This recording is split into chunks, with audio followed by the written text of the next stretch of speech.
Hi, welcome back to the channel and to the very first of our French Riviera challenge videos, in which we're going to attempt to go all the way along the French Riviera in a Citroën Ami. Today we're right at the edge of France. 200 meters that way, you're in Italy. Just beyond those men in full uniforms, everything changes. But today we're in Menton, so lace up your steering wheel. We're going to explore.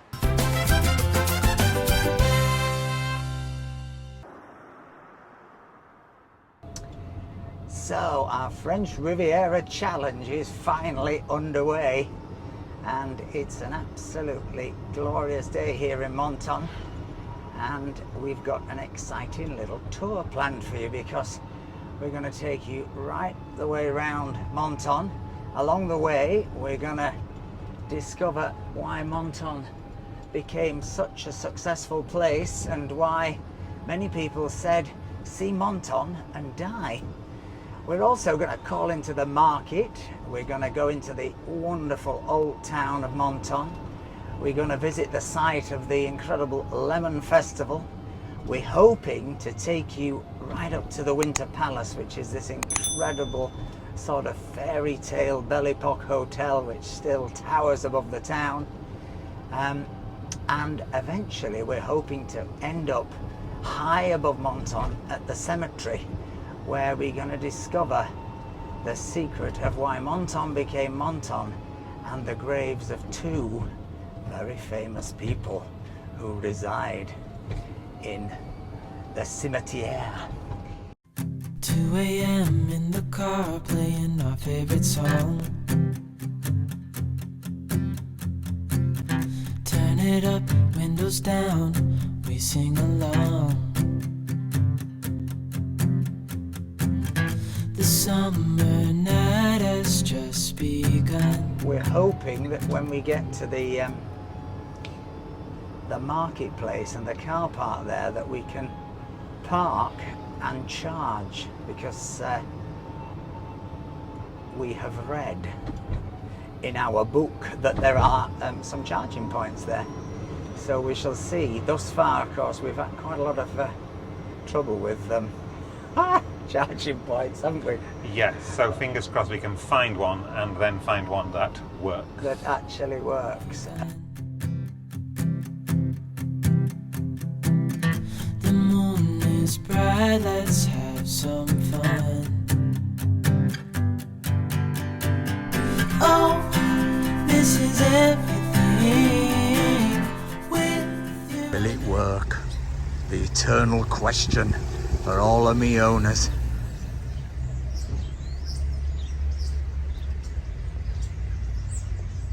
It's gone blue. That's a good sign. That means his door might open. Here comes the door. The door's open. Have you bunged it in? So now this is the crucial bit. Mr. Boo has to plug it in round there, and if you get the lights on the dashboard, it's bonanza. If not, it's find another parking spot. Not so good.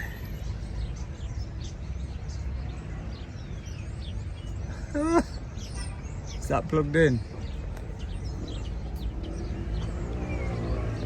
Yet another fail.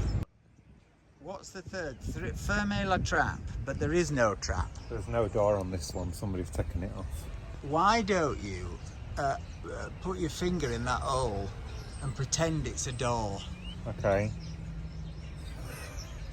That's it, it's working. Look, it's working. So there you go, folks. There's a tip. If in doubt, stick your finger in the hole, as the little boy with the dyke said. Oh, was it a boy with a dyke? Or was it a dyke with a boy? I can't remember. But do I have to stay like this until it's fully charged? Ladies and gentlemen, this tour of Menton today will largely consist of Mr. Boo with his finger in a charger. In the meantime, I shall tell you something of the history of Menton. I may talk about Cocteau and Gustave Eiffel. I'll see you in an hour and 22 minutes. But I've had an idea, right? I've got some gaffer tape in there. Let's stick the gaffer tape on the hole. Yeah? Okay, let's do it. Get that tape out of there. Look, there. Right, stick some tape over the hole. I can't take it out in between. So this is a very a top technical tip for all Citroen Me owners. Take gaffer tape out with you because it may save your life. I mean, if it, Or your finger. or your finger. If nothing else, you can stick the car back together if you have a bit of an accident.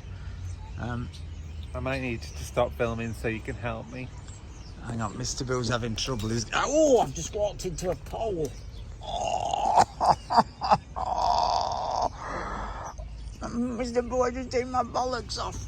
Your bollards. On my bollards. It's really good, this green thing, isn't it? This. Oh, he's got it off. But I've taken my finger out of the hole to do it. Maybe bring scissors for your... We've got scissors in here somewhere. We have got a pair of scissors. See if it works. Okay. I think I'm in. It's working. Right. It's working. We have a lift off. So now Mr. Boo has saved the day with his finger in the dike. We can head to the wonderful market hall of Menton and check out the food. I've always believed that some of this market hall was designed by Gustave Eiffel, and I'd like to say that's true, but I've got a feeling, having done a bit more research on it, that it's possibly not true. But whatever, it's an absolutely wonderful market hall. Calling sick in the morning, baby, don't leave. They don't need to know we're out here, wild and free. They say, Okay, let's have a look. Of course, we're very close to the Italian border here. Next stop, Italy, so there's a big Italian influence. Lots of fantastic pancetta, chorizo, obviously it's Spanish, andouille, saucisson, speck, quiche Lorraine, more the French influence, and of course, epic amount of cheeses. The French cannot get too much cheese. It's not possible. But it's a lovely market hall itself, isn't it, this? Yeah, it's beautiful. Ooh. And here's the boucherie with lots of chapons and pigeons. Of course, chapons, the cock. We had cock for Christmas. The French love a cock for Christmas. But, this is a wonderful butcher's. Look at this. Oh, that looks nice. That Fantastic. onglet. The onglet. Really lovely, yeah. And saucisse de Mojo. What's that? Next to the boudin. That's black pudding, isn't it? The boudin. Yeah. What's the saucisse de Mojo? I don't know. And Something there's to look some up. snails. Escargot très gros. Très gros. We love a snail. It's really good, this, isn't it? This one. Terrine pot au feu, some fantastic pâtés and terrines. Look, Some tripe for you. Lovely tripe and a lovely little doggy. And some ventrèche. Fantastic stuff this one's got. And of course, lemons. It wouldn't be Menton without lemons. This is the town of Limoni. And of course, the Lemon Festival, famous throughout the world. And later on in this little tour, we're going to take you to the site of the Lemon Festival, I hope. And this looks a good market bar. We like a market bar. Got a few characters enjoying a little early morning wine, a ballon of red wine. And this is a lovely spice shop. Look, spices and fantastic salts. People never think of that down here. You get an awful lot of salt stands, don't you? Yeah. Places selling, specialising in a multitude of salts. And of course, out the front here, you've got Some lemon trees. Oh wow, yeah.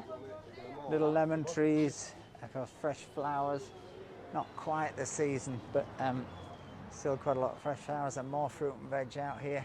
And of course mimosa, which Menton is super famous for producing the best mimosa, and mimosa year round. The most mimosa. The most mimosa. It's all to do with the microclimate, apparently. So that was the marvellous Menton market. You see what I did there? Alliteration. All good travel correspondents use alliteration. But just opposite the market of Menton is the fantastic Cocteau Museum, which is the world's largest museum devoted to the work of Jean Cocteau.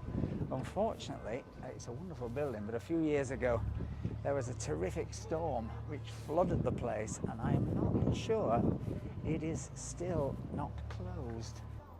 Yeah, and if you actually look, there's a sign here that directs you back to the old Cocteau Museum, which I love. It's on the sort of sea wall, isn't it? Yeah, like on the ramparts. On the ramparts, that's the word I'm looking for, Mr. Boo, ramparts. So there is still plenty of Cocteau to see, and we're going to head towards the wonderful old town of Menton. There are fantastic old towns all along this coastline, of course, but this one is really pretty special. And of course at the top it has these incredible cemeteries, which we're hoping we're going to be able to drive up to, because we should be able to get some really good views with the car and the car cameras. But anyway, let's go have a look in the old town, Mr. Boo. Let's have a look. Oh baby, I love your madness. It's so incredibly beautiful. Oh, you shine like gold, so selfless to all, and wild like an animal. Some would say I'm insane in the right in a way, but I just love to play in your fun and your games. Always hungry for more. That's just Up here, there is a model version of the Basilique Saint-Michel. Oh. And you know I love a miniature. Is that like a model village? Yeah, but it's more like a... Oh, there is. Look, It's a model it's so cool. of this. Yeah. Oh, how clever. So you know how we've got a miniature car Yeah, and a miniature dog? yeah. Well, there's another YouTuber who loves miniatures in Menton. Yes, I remember him. He's called Bastoon. Bastoon's Trains is his YouTube page. Oh yeah, and he does. He has like little. He does setups with his model trains in real locations, doesn't he? Yeah, with Lego trains, but trying to make it to scale, which is handy when you have like a model village here on your doorstep. Well, there you go. Bastoons. What's his YouTube called? Bastoon's Trains. Bastoon's Trains. So get yourself onto Bastoon's Trains and subscribe. It's a top little channel, particularly if you like miniatures. Which we do. And listen, the bell. Oh, it must be just one. No, 12. 1:30. Maybe it's broken. Run out of batteries. Need some Duracell. With a copper coloured top. No other battery lasts like it or looks like it. I wish I could remember what I did this morning, but I can remember adverts from 30 years ago. Funny thing, isn't it, life? Then you die. once you're pandemonium.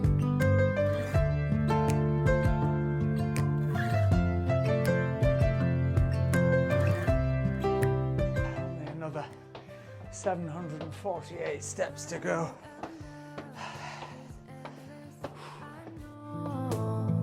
Just do what you want with me.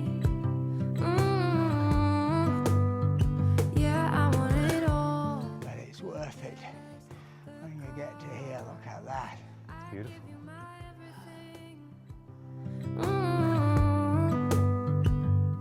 Some would say I'm insane in the right in a way, but I just love to play in your fun and your games. Always hungry for more, that's just how I was born. Take me somewhere I don't know. And not only when you get up here do you get to see the Chapel of the White Penitents, but you then get to see this incredible view. Yeah, I need it once you're pandemonium. life is so easy. Whoa, you left me to pieces. Yeah, I need it. Want your pandemonium.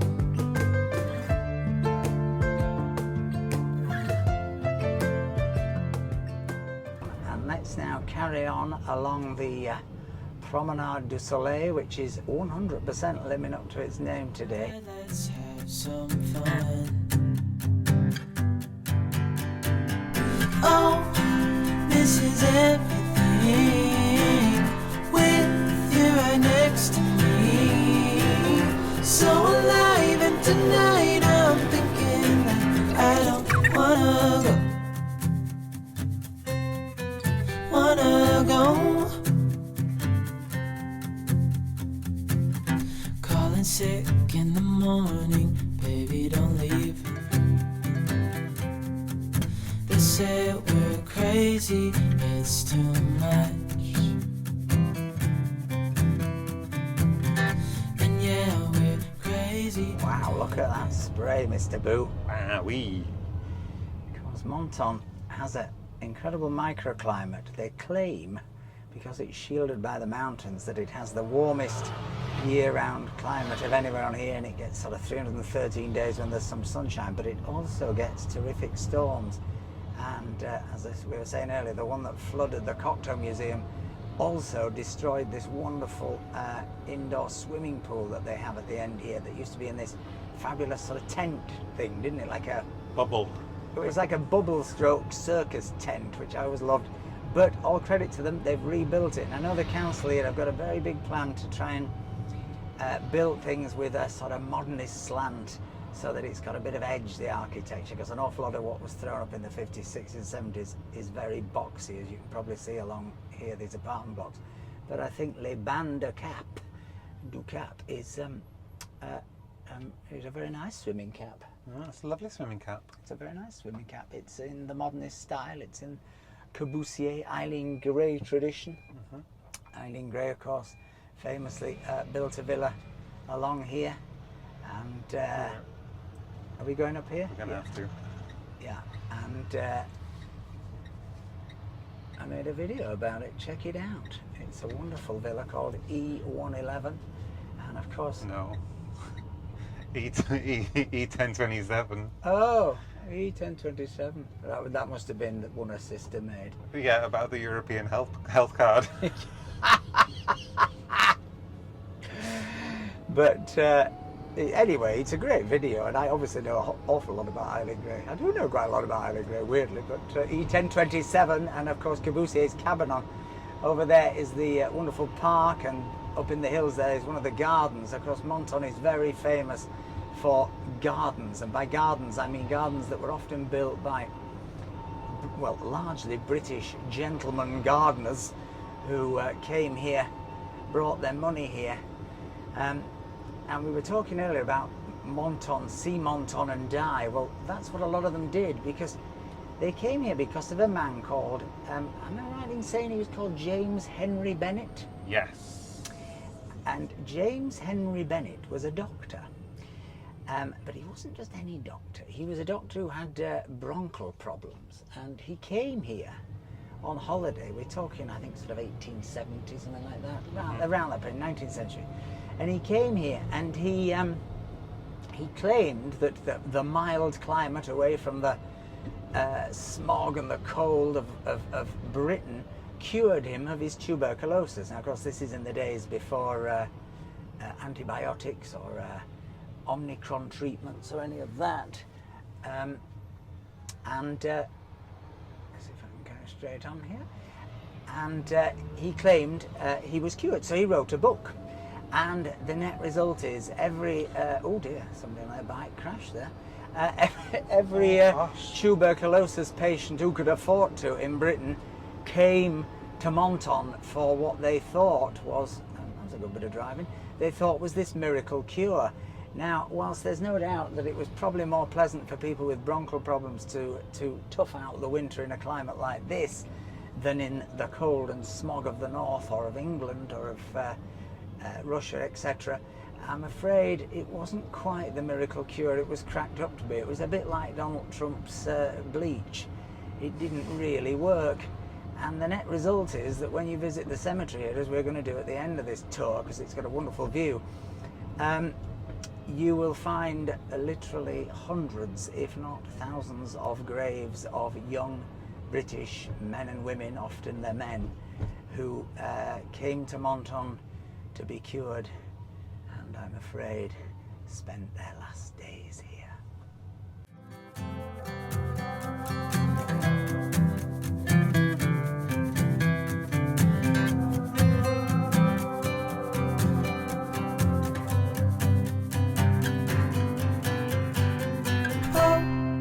Yes, let's, so if we can find a parking spot here, we shall show you the Palais d'Europe and also the wonderful, what was the Hotel Lorient,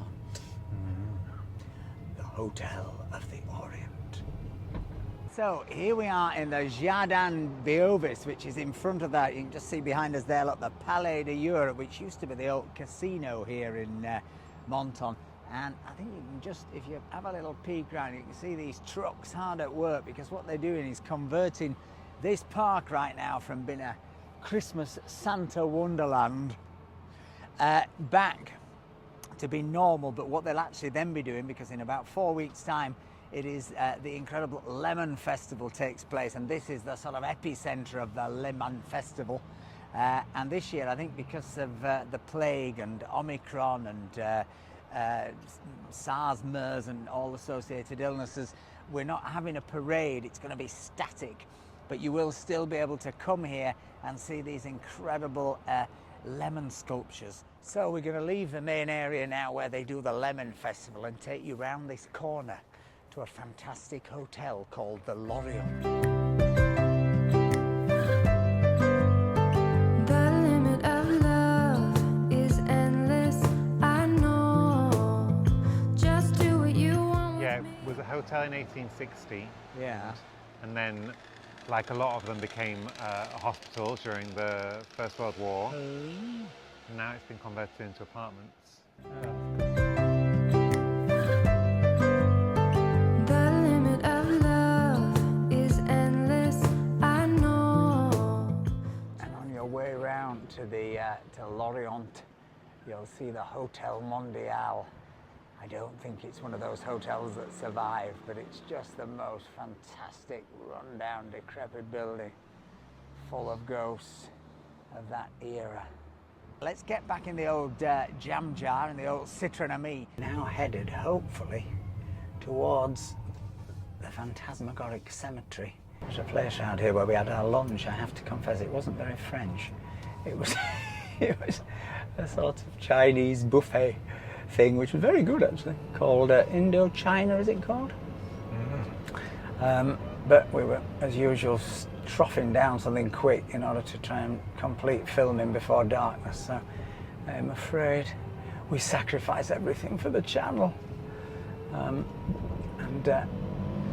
Thank you to everyone who sends us little sacrifices and buys us coffees. There is a link in the description below this video, and you can just click on it, and if you've enjoyed the video and you want to support the channel, then you can just buy us a coffee. And lots of people do, and it really is much appreciated. So straight on. Straight on. 2 a.m. in the car playing our favorite song. Turn it up, windows down, we sing along. The summer night has just begun. The moon is bright, let's have some fun. Oh, this is everything with you right next to me. This looks a fun turn right and climb. Oh, I'm coming.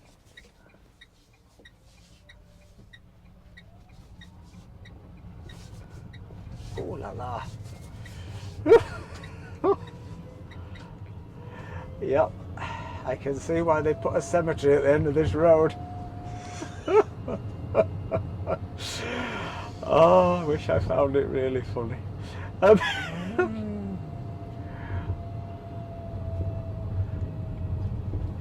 I did say at the start of this video it was see Menton and die. I didn't mean it. Literally. Literally. Don't you get sick? I've started saying that phrase, literally. Everybody says literally now. The cemetery. There's the cemetery. God, it'd be nice just to get somewhere to lay down. I hope there's a car parking space. I wonder. Yeah, just there, Oh, where that yeah. 30 sign is. Marvellous. Marvellous. We can get into this little spot, folks.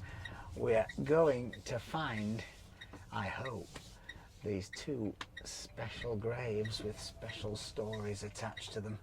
Both probably involved a drive and a sitter and a me.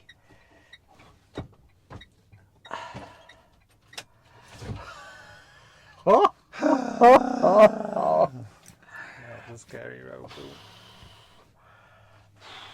I hope there's a toilet in this cemetery.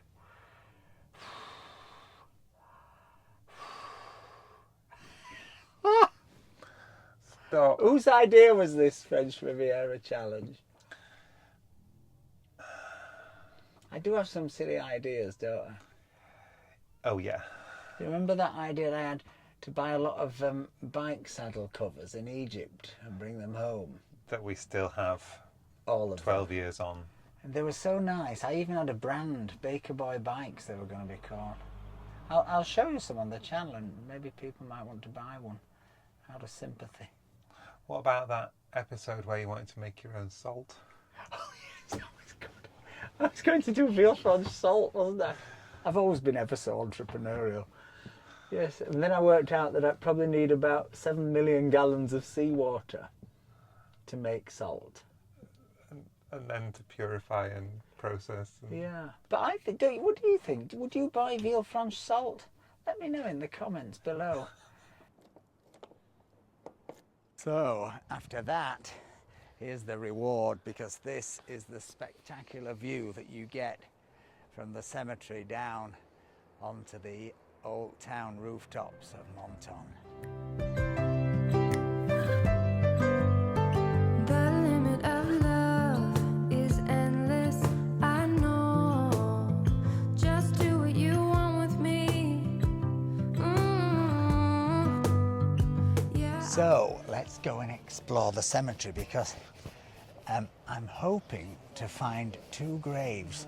They're quite, well, they're connected because they both obviously died in Menton, but they're very, they're very unconnected in the sense that one is the grave of a man called William Webb Ellis, who invented rugby, and the other is the grave of the aesthete Aubrey Beardsley, who amongst other things illustrated, I think, Oscar Wilde's Salome. Was a great friend and contemporary of Wilde's, and he died in Menton, I think aged about 25, of tuberculosis or funny hair, something like that.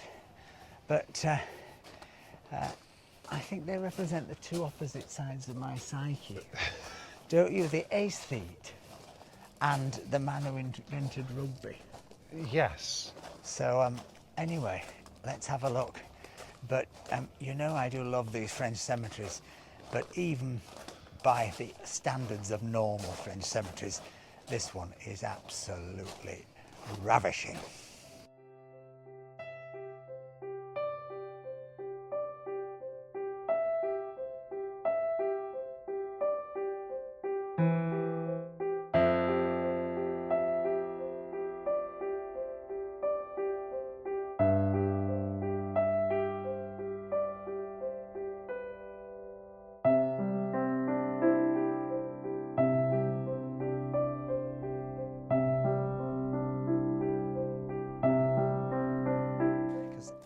Many years ago I came here and by accident found the Webb Ellis grave. That it's somewhere over here, but I could be wrong. But I've not a clue where Aubrey Beardsley is.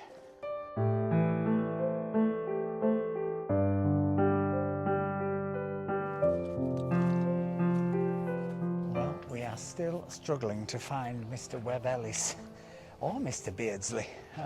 Weirdly, I found Webb Ellis by accident years ago, but not today. But we're going to carry on and hopefully get there before sunset. But I have to say, it really is staggeringly beautiful up here. I can't stress enough how much it's worth coming up here on a good weather day like today. It will be a hell of a hard walk, but there's always taxis.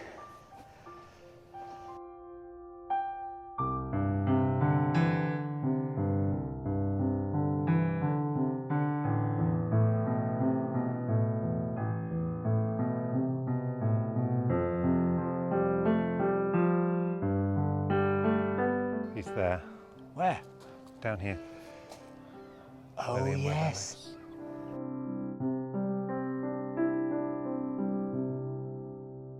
So, this stone commemorates the exploit of William Webb Ellis, who with a fine disregard for the rules of football has played in his time, first took the ball in his arms and ran with it, thus originating the distinctive feature of the rugby game.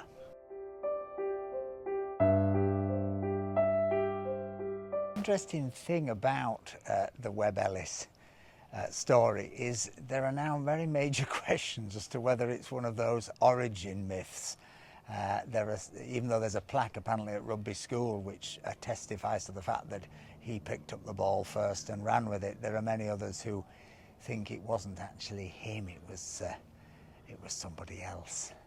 But either way, he gave his name, I think, to the Rugby World Cup. And I think this tomb was restored or is maintained by the French rugby authorities.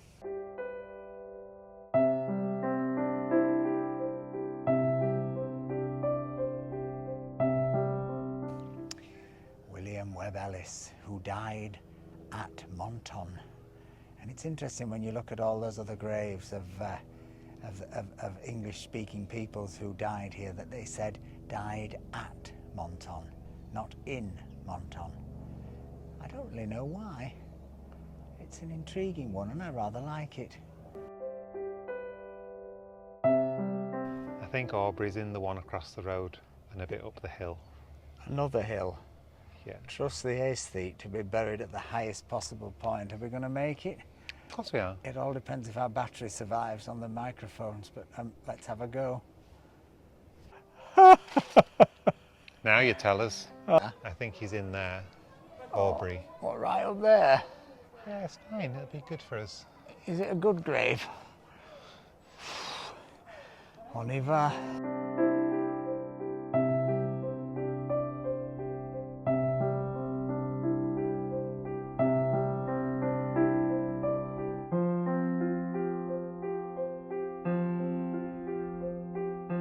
So is this him? This is him. Not in the grotto? I thought he was going to be in the fairy grotto, but it's him. Ooh. Age 25. Remarkably simple for an aesthete who was regarded as very outrageous and outre in his day. Wonderful illustrator, designer, and another one who died at Menton.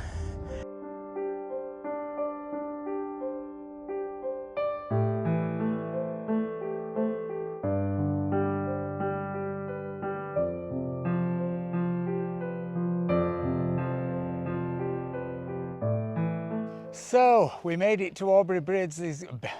So we made it to Aubrey Beardsley. How do you say it, Beardsley? So we made it to Aubrey Beardsley's grave. That is the end of our first episode of the French Riviera Challenge. And boy, was it a challenge.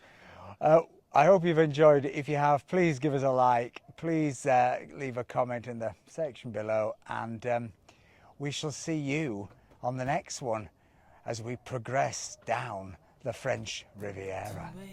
Bye. Our favorite song. Turn it up, windows down, we sing along. The summer